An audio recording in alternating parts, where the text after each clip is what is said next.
Muito bem, o programa de hoje a gente começa falando do jogo do Internacional. O Internacional que tem aí um grande compromisso na quarta-feira lá no Maraca contra o Fluminense, semifinais da Libertadores. Vamos falar desse jogo. Mas antes, Rafael e Bruninho, o Inter fez um bom jogo lá em Curitiba, que a gente ouviu bastante dos críticos, dos analistas, dos torcedores se emocionaram, alguns se emocionaram, as redes a gente, não, fez um bom jogo, jogou bem e perdeu. Como é que é isso, Bruninho?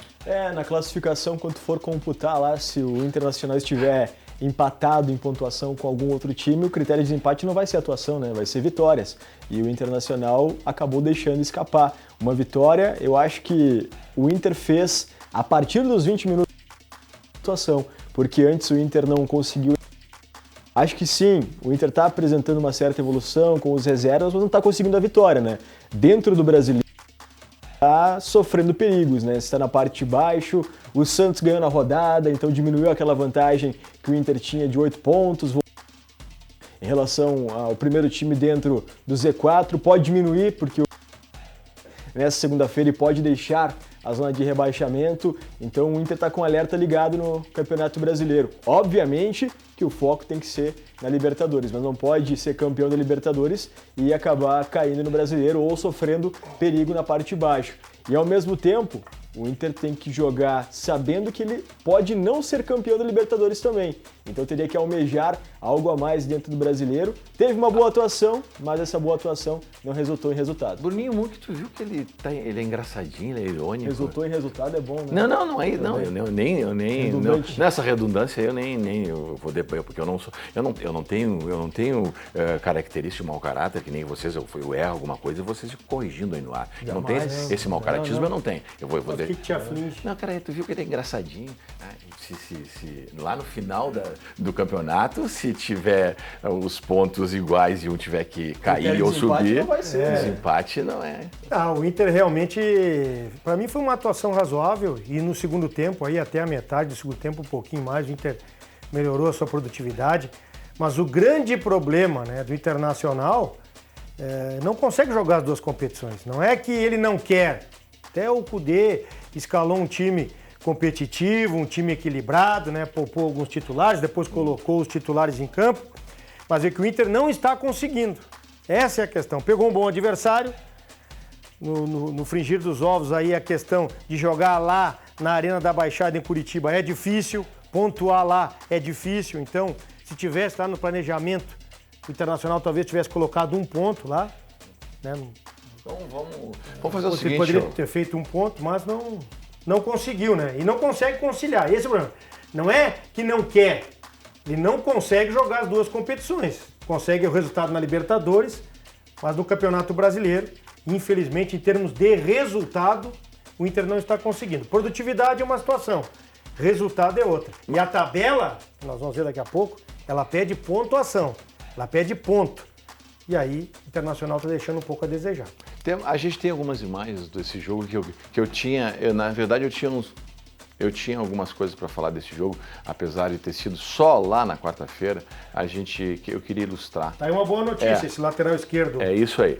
Albert, foi bem. É o que eu queria. Foi bem. Obrigado pela lembrança. Duas lembranças que eu quis botar esse jogo aí já passado do Internacional, foi porque é o seguinte, o Rafael Bangardi, a boa notícia desse lateral, né? E também o belo gol do Atlético Paranaense e do Depena, né? Do Depena. Não te parece que isso é um indicativo de que ele está retomando o bom futebol? A confiança, né? O Depena não é mau jogador, só nessa temporada ele não conseguiu repetir as boas atuações que ele teve na outra temporada, do ano passado. Ele fez um golaço, né? A participação do Luca aí foi fundamental. Aí outro chute, né? Do Depena. Então o Depena... Em cima do goleiro. É difícil, mas... Com centroavante do nível, né? Não pode. Não pode. Do Rocher, que ele está conseguindo sair do gol e evitar alguns gols. Mas podem ver, 70%, 80% das bolas cruzadas na defesa do Internacional ou estoura na trave ou estoura numa baita Ou no defesa fundo do da goleiro, rede. ou no fundo da rede. Mas pode observar, não é? Essa leitura já é de tempo. A zaga do Internacional, quando eu falo zaga, é o sistema todo defensivo, tem problema na bola aérea, em posição do jogo aéreo. E aí não é só altura, é tempo de bola, impulsão e gesto técnico. 3 ingredientes aí que nós podemos ter num bom cabeceador. E aí o Internacional deixa muito a desejar. Ou estoura contra o São Paulo, o Calheri na trave.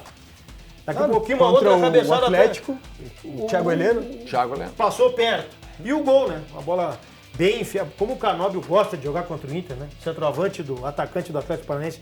Meteu uma fatiada de pé direito, peito de pé rasante. Entre o lateral esquerdo e o quarto zagueiro, entre o Mercado e o René.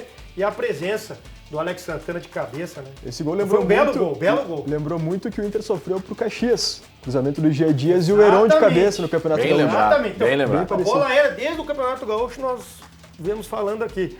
A bola aérea no sistema defensivo do Inter é um problema, tem que corrigir. Esse é um problema, Rafael e Bruno, que tem que ser... Dá tempo de corrigir para o jogo de quarta-feira? Acho que não. Eu acho que não. O Rafael tem mais experiência em termos disso, né? Mas só que é um problema crônico que o Inter vem enfrentando durante a temporada inteira. Então, se é um problema de tempo de bola, pode ser um problema de peças, né? Então, dá pra voltar o Vitão, que é O um Moledo era o melhor cabeceador do que era o cara que rebatia. O Moledo tá afastado por conta do doping, né? Até a contraprova, até o julgamento, ele não pode atuar. Então, ele tá afastado dos treinamentos do Inter. Quando tu Então, tem é um problema. dificuldade, é uma questão técnica aí, pode sim evitar. Tu tem dificuldade na questão de bola aérea nos teus zagueiros, não são bons cabeceadores, não acertam o tempo de bola e não conseguem marcar o adversário. Elimina o cruzamento, mata na origem da jogada. Aí é uma situação que o Inter pode corrigir já para esse jogo de quinta-feira, para não sofrer o que sofreu contra o Atlético Paranaense. Matar na origem, não deixar cruzar. É difícil, claro, uma ou outra vai entrar. Mas quando alguém domina o lateral, corta para dentro o atacante, matar na origem da jogada, evitar o cruzamento, porque cruzamentos, bola aérea do Internacional está trazendo sérios problemas. Luiz Cláudio, quem nos acompanha, e Bruno Muto. O Bruninho, só vou te pedir um favor, na hora que ele for fazer o comentário dele e ele ficar... Não gosta de mim, por favor. E ele fica... Exato, não precisa. Vou interagir. Nós vamos contar essa história um dia, a gente conta. Mas, Bruninho, ó, Sim. Inter e Fluminense no Beira-Rio, claro, é o segundo jogo. O segundo É o jogo. segundo jogo, lá no Maracanã, o primeiro jogo. O Fluminense, olha, vai ser casca grossa, Bruninho. O Fluminense venceu nesse meio de semana, né? O Fluminense está brigando na parte de cima da Série A e o Fluminense vai tentar fazer o resultado em casa. Sabe que depois vai enfrentar o Internacional com o apoio da torcida, que já promete as maiores ruas de fogo da história do Internacional, então a mobilização do Inter já está sendo pronta. A mobilização do Fluminense já está praticamente encaminhada, né? E vai tentar impor o jogo dele dentro de casa. Então o Inter tem que ver qual atitude que o Inter vai tomar, né? Eu não vejo muito o Internacional do Cudê baixando as linhas e aguardando o Fluminense, né? Eu acho que vai ser um jogo bem jogado das duas partes. Mas o Inter tem que tomar muito cuidado nessa partida, tem retornos importantes, o Vitão volta. Só que tem um ponto, e o Rafa pode falar melhor sobre isso. O time do Inter não joga há 2 semanas, né? O time titular do Inter. Talvez mais do que 2 semanas, teve a data FIFA e teve esse jogo contra o Atlético Paranaense que não jogou o titular do Inter. Então pode ser um problema. Isso tem peso, Rafael?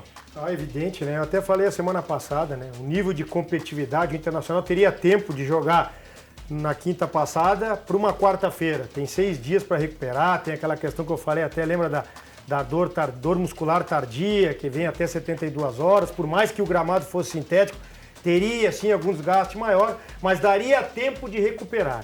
Foi uma estratégia do Cudê mesclar o time, até acho que o Inter entrou com um time competitivo e suficiente para tentar um bom resultado lá em Curitiba, né? Só que acabou pagando com a derrota.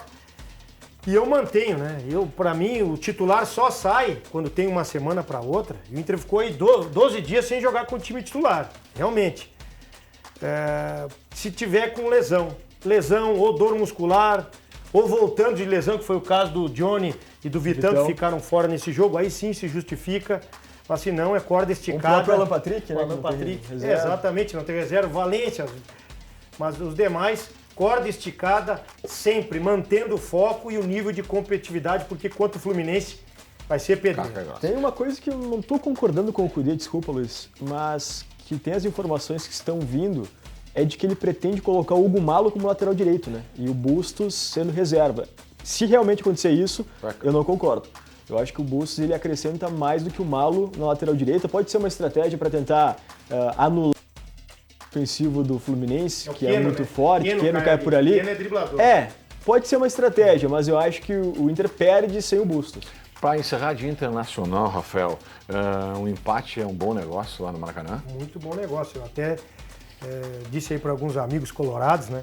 Se o Inter perder por 1 gol de diferença, também está no jogo.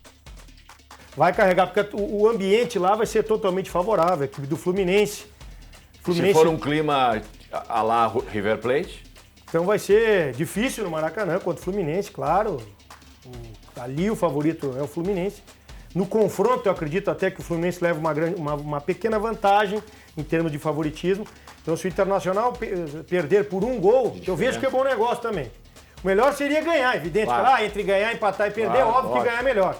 Mas se perder por 1 gol, vem muito vivo pro Beira-Rio. Foi o que aconteceu com o River, né? Exatamente. Eu acredito no Internacional, no fator local, ele consegue reverter se vier perdendo.